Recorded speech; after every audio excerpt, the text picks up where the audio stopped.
नमस्कार दोस्तों, welcome to आरंभ एजुकेशन एम्पावरिंग एस्पिरेंट्स। देखिए, छत्तीसगढ़ पंचायती राज व्यवस्था में कौन सा टॉपिक आपके एडीओ के लिए इम्पॉर्टेंट है, उसको आज हम लोग आज की वीडियो में देखेंगे।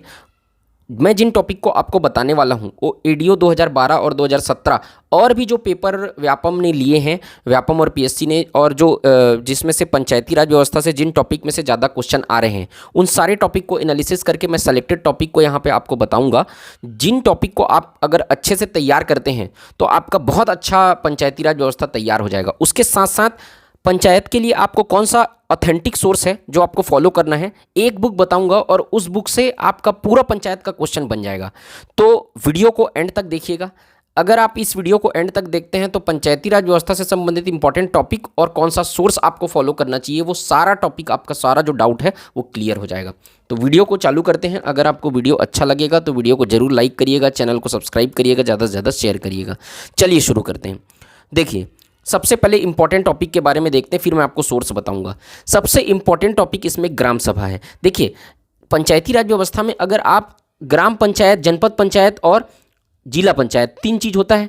अगर आप ग्राम पंचायत के बारे में अच्छे से पढ़ लेते हैं तो आपको जनपद और जिला के बारे में सिर्फ इसमें डिफरेंस क्या है ये पढ़ना पड़ेगा बस। उसके बाद आपको एक लेयर को अच्छे से पढ़ लेंगे, जैसे ग्राम पंचायत को आप, तो जनपद और जिला आपका ऐसे ही बन जाएगा, अलग से कुछ नहीं पढ़ना पड़ेगा। लेकिन अंतर सिर्फ ये है कि ग्राम पंचायत आप पहले अलग से पढ़िए, फिर जनपद अलग से पढ़िए, फिर जिला अलग से पढ़िए, और उसके बाद आप कंपेयर करते हुए पढ़ते चलेंगे जब आप, तो आपका अच्छा तैयारी हो जाएगा। लेकिन बात यह है कि ग्राम सभा एक अलग से इकाई है और ग्राम सभा से हर बार पेपर में सवाल आता है। एडीओ 2012 में भी सवाल आया है, एडीओ 2017 में भी आया है, और व्यापम अगर जो भी पेपर लेता है जिसमें पंचायती राज आता है उसमें ग्राम सभा से अच्छा लंबा चौड़ा सवाल देता है, कूट वाला।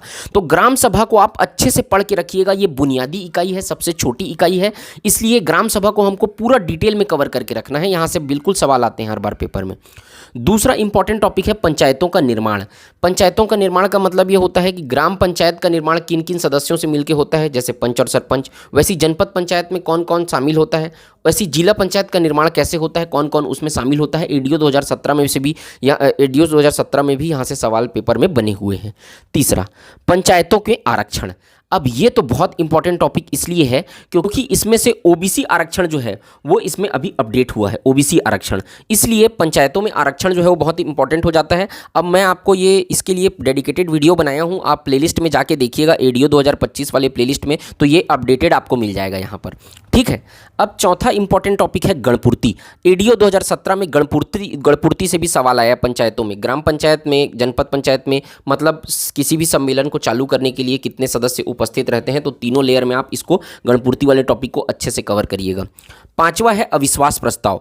अविश्वास प्रस्ताव, देखिए इसमें से तीन चार चीज़ें, किसके खिलाफ लाया जाता है, कौन लाता है, अविश्वास प्रस्ताव के लिए जो सम्मेलन होता है उसकी अध्यक्षता कौन करता है, अगर किसी को दिक्कत है, अविश्वास प्रस्ताव लाया गया जिसके खिलाफ उसको, तो वो किससे अपील कर सकता है, अविश्वास प्रस्ताव पारित होने के बाद कितने दिन के भीतर अपील कर सकता है। ये सारी चीज़ें आपको अविश्वास प्रस्ताव में डिटेल में पढ़नी है। अगर आप एक बार ग्राम पंचायत में पढ़ लेते हैं तो जनपद जिला का आपका ऐसे ही कवर हो जाएगा, ठीक है, उसमें डिफरेंस बस पढ़ लीजिएगा।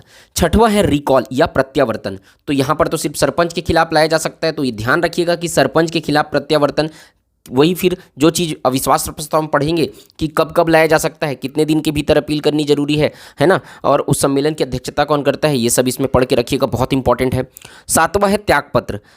पंच किसको त्यागपत्र दे सकता है, सरपंच किसको त्यागपत्र दे, जनपद पंचायत सदस्य किसको त्यागपत्र दे सकता है। तीनों लेयर में आपको ये त्यागपत्र जो है वो पढ़ के रखना है, यहाँ से बिल्कुल पेपर में सवाल बनते हैं।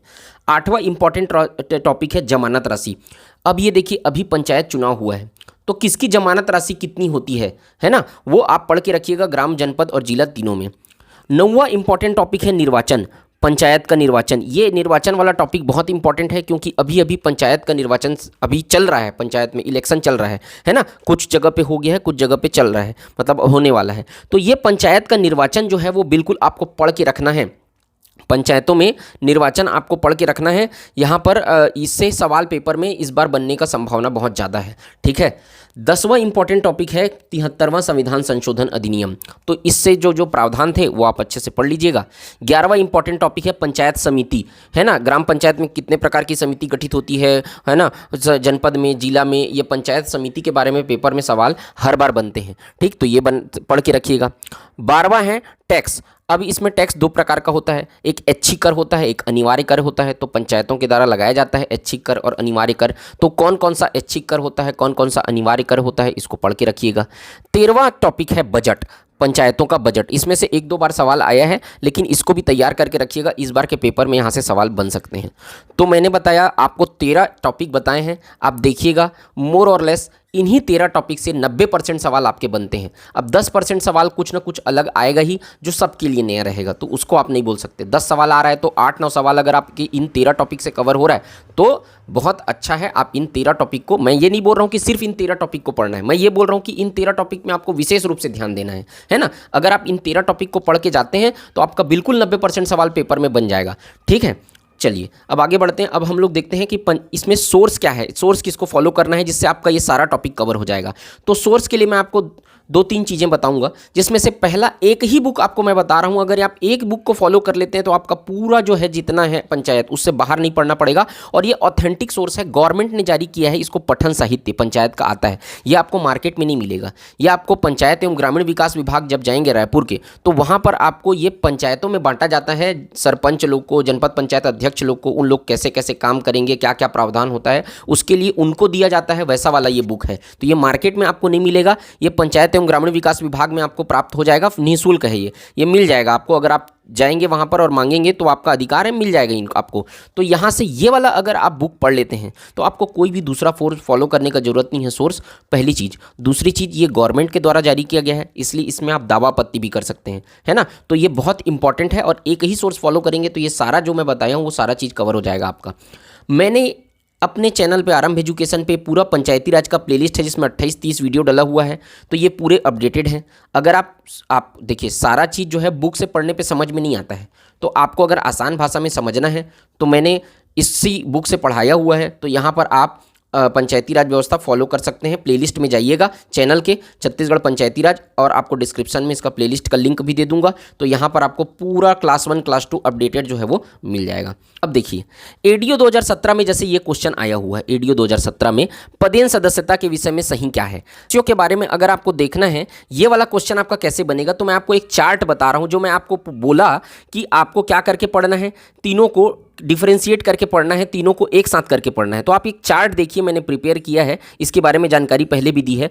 तो ये चार्ट से आपका पिछले बार का एडीओ का क्वेश्चन बन रहा है। देखिएगा यहाँ पर ये पदेन सदस्यता वाला क्वेश्चन है, ये वाला देखिए। अगर आप ये पदेन सदस्यता वाला क्वेश्चन को यहाँ से बनाते हैं, ये वाले पॉइंट को, चौथा नंबर का पॉइंट आपका चार्ट में दिखेगा, ये वाले पॉइंट को अगर आप पढ़ लेते हैं, ये वाले पॉइंट को, तो ये वाला क्वेश्चन आपका एडीओ 2017 का ऐसे ही सॉल्व हो जाएगा। ठीक है, तो एक क्वेश्चन यहाँ से बना। अब मैं आपको बताता हूँ अगला क्वेश्चन भी एडीओ 2017 का ही ये वाला क्वेश्चन है। देखिए एडीओ 2017 का, ग्राम पंचायत के सरपंच के प्रत्यावर्तन के विषय में क्या सही क्या है। अब आप देखिएगा ये चार्ट अगर आप देखते हैं तो प्रत्यावर्तन के बारे में यहाँ पर डिटेल दिया हुआ है। ये चार्ट 3 पेज का है, इसमें 40 पॉइंट में मैंने आपको सब बताया हुआ है। यहाँ पर देखो, यहाँ पर दिया हुआ है कि नहीं, यहाँ पे सरपंच का प्रत्यावर्तन है ना, किसके द्वारा लाया जाता है, किसके खिलाफ लाया जाता है, किसको आवेदन किया जाता है, तीनों ही लेयर में आपको पता चल जाएगा। और ये वाला पॉइंट अगर आप पढ़ लेते हैं, पॉइंट नंबर 31 जो है, ये वाला पॉइंट अगर आप पढ़ लेते हैं तो आपका ये वाला सवाल 62 नंबर का क्वेश्चन जो है वो आसानी से सॉल्व हो जाएगा। आप पढ़ के देख लीजिएगा, ठीक। और अगर आप अगला क्वेश्चन देखते हैं, क्वेश्चन नंबर 63, यहाँ पे देखिए एडीओ 2017 का ही सवाल है ये, उपाध्यक्ष के विरुद्ध अविश्वास प्रस्ताव के लिए सही क्या है। अब देखिए अविश्वास प्रस्ताव के लिए भी मैंने बताया हुआ है, उसके जस्ट ऊपर वाला पॉइंट अविश्वास प्रस्ताव, ये पूरा अविश्वास प्रस्ताव का पॉइंट यहाँ पे डिटेल्ड में कवर्ड है। जनपद पंचायत, जिला पंचायत और ग्राम जनपद और जिला पंचायत, किसके दिन, कितने दिन के भीतर किसको अपील किया जा सकता है, ये अगर पॉइंट आप पढ़ लेते हैं, पूरा कैटेगरीज मतलब डिफ्रेंशिएट भी क्रिएट कर सकते हैं आप, डिफरेंस भी। तो ये वाला पॉइंट अगर आप पढ़ लेते हैं तो ये वाला क्वेश्चन सॉल्व हो जाएगा आपका। और आगे देखो, एडीओ 2017 का ही सवाल है, किसी ग्राम सभा की गणपूर्ति के विषय में सही क्या है। अब गणपूर्ति के लिए देखेंगे आप ये वाला पॉइंट, ये पॉइंट नंबर 15, ये पॉइंट नंबर 15 अगर आप पढ़ लेते हैं तो गणपूर्ति के विषय में ग्राम, जनपद, जिला, ये तीनों के विषय में आपका ये सवाल भी बन जाएगा। तो आपको मैं एग्जांपल दिया कि कैसे मैंने ये चार्ट प्रिपेयर किया है, जिसमें 40 पॉइंट आपके कवर हैं, 40 पॉइंट। और ये 40 पॉइंट अगर आप पढ़ते हैं तो आपका देखिए, मैं तो आपको 4-5 क्वेश्चन ऐसे गिना दिया 2017 के, और भी आपके जो क्वेश्चन आए हुए हैं इन पॉइंट से आपके कवर हो जाएंगे, जो अलग अलग पेपर्स में आए हुए हैं। और इस तरीके से पढ़ा जाता है, ग्राम पंचायत, जनपद पंचायत, जिला पंचायत, ये अलग अलग, ये चार्ट जो है वो अपडेटेड है। यहाँ पे ओबीसी आरक्षण जो अपडेट हुआ है, मैंने अपडेट भी कर दिया इस चार्ट में। तो अगर आप इस चार्ट को लेना चाहते हैं तो आप नीचे डिस्क्रिप्शन में जो है वो इसका डिटेल दिया हुआ है, वो डिस्क्रिप्शन में आप जो नंबर दिया हुआ है उसमें व्हाट्सएप करके चार्ट जो है वो प्राप्त कर सकते हैं। ठीक है, इसका डिटेल आपको कम्युनिटी में भी मिल जाएगा। और अगर आप बैच ज्वाइन करना चाहते हैं अगर ईडीओ का, या इतने आप अलग अलग वीडियो से, या फिर आपको देखिएगा बुक से अगर आप नहीं पढ़ना चाहते, बहुत सारा टर्मिनोलॉजी टफ भी रहता है, तो अगर आपको ईडीओ का बैच ज्वाइन करना है तो यहाँ पर आपको विस्तार बैच, त्रिकोण बैच 2 है, सीजीपीएससी नॉलेज एप्लीकेशन डाउनलोड करिएगा। वहाँ पर आप सीजीपीएससी नॉलेज, आरंभ एजुकेशन दोनों का एक ही एप्लीकेशन है सीजीपीएससी नॉलेज के नाम से, वहाँ पर आपको अगर आप पूरा चाहते हैं तो ईडीओ का पूरा बैच भी ज्वाइन कर सकते हैं। तो मैं उम्मीद करता हूँ कि ये वीडियो आपके लिए बेनिफिशियल साबित होगा। आपको पंचायती राज व्यवस्था से संबंधित जितने भी डाउट रहे होंगे, सोर्स से रिलेटेड, इंपॉर्टेंट टॉपिक से रिलेटेड, वो आपको क्लियर हो गए होंगे। अगर वीडियो अच्छा लगे तो वीडियो को जरूर लाइक करिएगा, चैनल को सब्सक्राइब करिएगा, ज़्यादा से ज़्यादा शेयर करिएगा। मिलते हैं नेक्स्ट वीडियो में, तब तक के लिए जय हिंद, वंदे मातरम।